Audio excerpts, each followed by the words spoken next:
2025 டிஎன்பிசியில் கேட்ட original question, previous இயரில் நிறைய வாட்டி ரிப்பீட் ஆன கொஸ்டின், ரொம்ப சிம்பிளான கொஸ்டின். ஃபஸ்ட்டு ட்ரிக் என்னன்னு சொல்லிடுறேன், ரெண்டாவது ஃபுல் எக்ஸ்ப்ளனேஷன் கொடுத்துட்றேன். ஒரு மாணவன் ஒரு எண்ணை 7/5 வகுப்பதற்கு பதிலாக 7/5 பெருக்கினான். பெரும் சரியான விடையை காட்டிலும் 48 கூடுதலாக.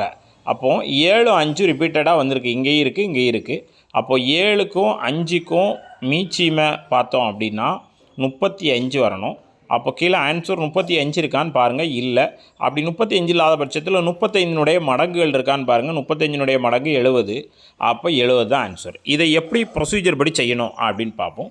ஒரு எண் எக்ஸ், அந்த எக்ஸை 7/5 வகுப்பதற்கு பதிலாக, அப்போ டிவைடட் பை 7/5 அப்படின்னு போடணும்.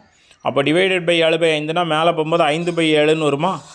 அப்போ மேலே போகும்போது 5/7. அப்போது வகுப்பதற்கு பதிலாக என்ன பண்ணிட்டான்னா 7/5 பெருக்கிட்டான்.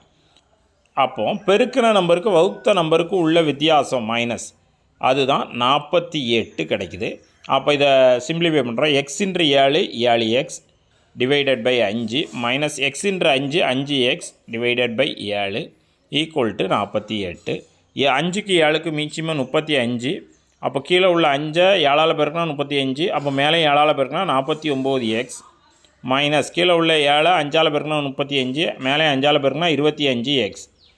அப்போது ஈக்குவல் டு 48. அடுத்த ஸ்டெப்பு, இந்த 35 கீழே வகுத்தலில் இருக்குது, அங்கே போகும்போது எப்படி வரும்? பெருக்கலில் வரும். மேலே உள்ளது 49லேருந்து 25 கழிச்சாச்சுன்னா 24x ஈக்குவல் டு 48 பெருக்கல் 35.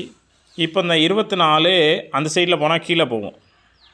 இப்போ இந்த சைடில் எக்ஸ் மட்டும் இருக்குது, அந்த சைடில் உள்ளது அடி கொடுப்போம். 1 24 24, 2 24 48, 2 35 பெருக்குனா 70. ஆன்சர் 70ங்க.